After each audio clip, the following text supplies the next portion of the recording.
இந்த காணொலியை தொடர்ந்து பார்க்கறதுக்கு முன்னாடி மறக்காம தமிழ் ஜனம் சேனலை சப்ஸ்கிரைப் பண்ணிடுங்க. உத்தரகாண்ட் மாநிலம் உத்தரகாசியில் கடந்த 5ஆம் தேதி நேரிட்ட மேக வெடிப்பால் கிர்கங்கா ஆற்றில் ஏற்பட்ட பெருவெள்ளமும் நிலச்சரிவும் தாராலி கிராமத்தையே உருக்குலைத்தது. பெருவெள்ளத்தின் பிடியில் சிக்கிய தாராலி ஹர்சில் பகுதியில் 40க்கும் மேற்பட்ட வீடுகளும் கட்டடங்களும் மண்ணுக்குள் புதைந்தன. மேகவெடிப்பால் பாதிக்கப்பட்ட பகுதிகளிலிருந்து இதுவரை 274 பேர் மீட்கப்பட்டுள்ளனர். வெள்ளத்தில் சிக்கி மாயமான 9 ராணுவ வீரர்கள் உட்பட 60 பேரை தேடும் பணி தொடர்கிறது.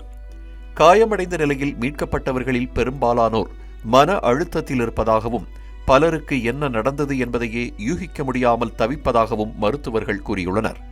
பயந்த நிலையில் சோகமாகவும் குழப்பமான மனநிலையிலும் நாட்களை நகர்த்தி வருவதாக மருத்துவர்கள் தெரிவிக்கின்றனர்.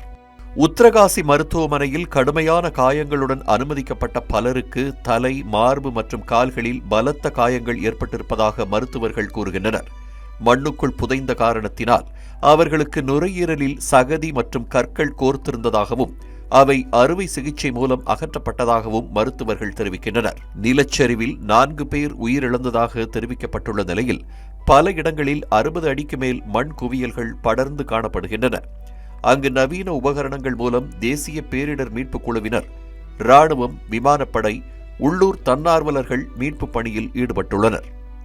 இந்திய விமானப்படைக்கு சொந்தமான ஹெலிகாப்டர்கள், MI-17 ரக ஹெலிகாப்டர்கள் மீட்பு பணியில் ஈடுபடுத்தப்பட்டுள்ளன. மேலும் இது போன்ற பல்வேறு சுவாரஸ்யமான தகவல்களை தெரிஞ்சுக்கிறதுக்கும் தமிழ் ஜனம் சேனலை மறக்காம சப்ஸ்கிரைப் பண்ணிக்கோங்க.